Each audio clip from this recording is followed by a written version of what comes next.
걷고 나면 무릎이 욱신거리는 경험 혹시 있으신가요? 나이가 들어서 무릎이 약해진 것은 아닐까 걱정되실 수 있습니다.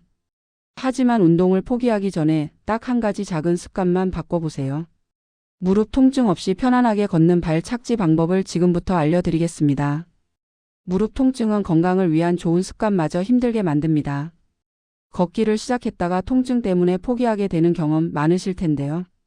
이러한 통증은 운동을 멈추게 하고 바르지 못한 자세로 이어져 무릎에 더 큰 충격을 줍니다. 사실 무릎이 갑자기 약해진 것이 아닙니다. 걷는 방식이 무릎에 계속 무리를 주었던 것뿐입니다. 무릎을 아프게 하는 가장 큰 원인은 바로 발이 몸보다 너무 앞서 나가는 습관입니다. 발이 몸보다 먼저 땅에 닿으면 무릎은 마치 자동차 브레이크처럼 갑자기 멈추는 역할을 하게 됩니다. 이 과정에서 무릎은 매 걸음마다 큰 충격을 받게 되고 마치 브레이크와 엑셀을 동시에 밟는 것처럼 부담이 쌓입니다. 결국 10분만 걸어도 무릎이 붓고 욱신거리게 되는 것이죠.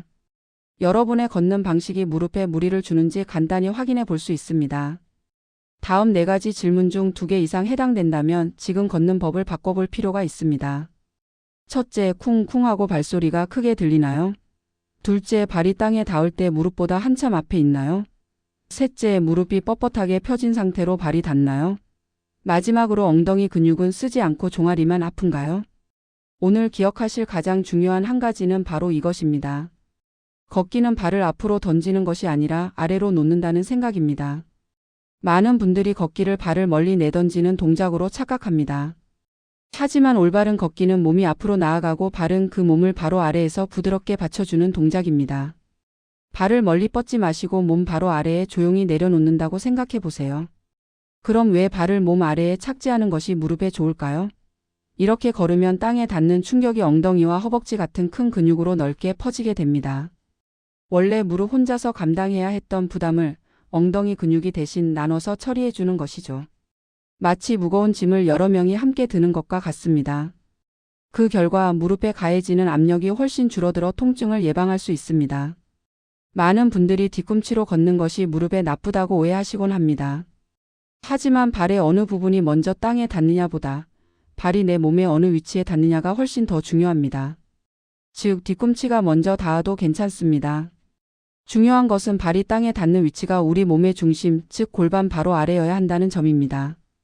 위치가 올바르면 무릎에 무리가 가지 않습니다. 무릎을 지키는 가장 쉽고 확실한 신호는 바로 조용한 발입니다. 만보 걷기처럼 숫자에 집착하기보다 발소리를 줄이는 것을 목표로 삼아보세요. 쿵 하는 발소리는 우리 뼈와 관절이 충격을 받고 있다는 신호와 같습니다.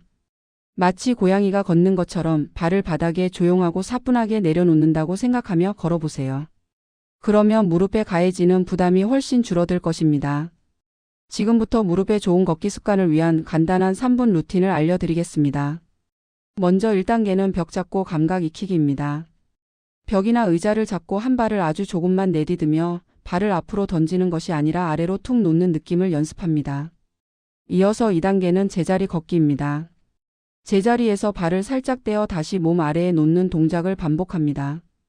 이때 발소리가 나지 않도록 무릎을 부드럽게 사용하는 것이 중요합니다. 마지막 3단계는 배꼽 아래로 발 놓기입니다. 실제로 걸을 때 여러분은 딱 한 가지만 기억하시면 됩니다. 바로 발이 땅에 닿는 순간 내 배꼽 바로 아래에 놓는다는 생각입니다. 이렇게 생각하며 걸으면 자연스럽게 발을 앞으로 던지는 습관이 사라지고 보폭도 적절하게 줄어듭니다. 이 간단한 생각 하나로 무릎에 부담 없는 걷기를 실천할 수 있습니다. 무릎에 무리가 가는 걷기 습관 중 피해야 할 5가지 실수를 알려드립니다. 첫째, 운동량을 위해 보폭을 너무 넓게 유지하는 것. 충격량을 줄이는 것이 우선입니다. 둘째, 상체를 뒤로 젖히는 자세. 이는 발이 더 앞으로 나가게 만듭니다. 셋째, 무릎을 뻣뻣하게 펴고 걷는 것. 충격 흡수가 어려워집니다. 넷째, 발을 너무 높이 드는 것. 땅에 닿을 때 충격이 커집니다. 마지막으로 처음부터 속도를 내는 것.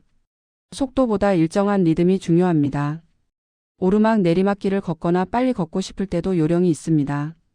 내리막길에서는 무릎에 가장 큰 부담이 가므로 보폭을 더 줄이고 상체를 곧게 세운 채 배에 힘을 주세요. 오르막길은 발이 몸 아래에 자연스럽게 놓이는 구간이므로 억지로 보폭을 늘리지 않는 것이 좋습니다. 마지막으로 빨리 걷고 싶다면 보폭을 넓히기보다 발을 내딛는 횟수를 늘려보세요. 짧게 여러 번 내딛는 것이 무릎에 훨씬 좋습니다. 무릎 통증은 마치 신호등과 같습니다. 통증의 정도에 따라 어떻게 행동해야 할지 알려드립니다. 초록불은 진행입니다. 근육이 약간 뻐근하고 다음날 풀린다면 괜찮습니다. 노란불은 조절입니다. 걷는 도중 통증이 시작되고 다음날까지 뻐근하다면 걷는 거리와 속도를 줄여야 합니다. 빨간불은 멈춤입니다. 찌르는 듯한 통증, 붓거나 열이 나고 절뚝거린다면 즉시 운동을 중단하고 전문가의 도움을 받아야 합니다. 내일도 꾸준히 걷기 위한 일주일 실전 계획을 알려드립니다. 처음 1에서 3일은 적응기로 집에서 3분 연습 후 밖에서 15분 동안 발소리를 줄이고 몸 아래에 발을 놓는 연습을 해보세요. 4에서 7일은 안정기입니다. 3분 연습은 유지하되 걷는 시간을 15분에서 25분으로 늘려보세요. 이때 속도를 올리기보다 일정한 리듬을 유지하는 것이 중요합니다. 성공의 기준은 걷는 시간이 아닌 줄어든 통증이라는 점을 꼭 기억해 주세요. 무릎이 덜 아프게 걷는다는 것은 단순히 몸만의 문제가 아닙니다. 결국 지친 마음까지 회복시키는 걷기가 됩니다. 걷기는 우리 몸과 마음을 건강하게 하는 소중한 운동이니 무릎에 무리를 주며 아프게 걷지 마세요. 조금 느려도 괜찮고 보폭이 좁아도 괜찮습니다. 가장 중요한 것은 꾸준히 그리고 내일도 즐겁게 걸을 수 있는 몸을 만드는 것입니다. 발은 던지는 것이 아니라 몸 아래에 부드럽게 놓는다는 것을 꼭 기억해 주세요. 감사합니다. 구독과 좋아요는 저에게 힘이 됩니다.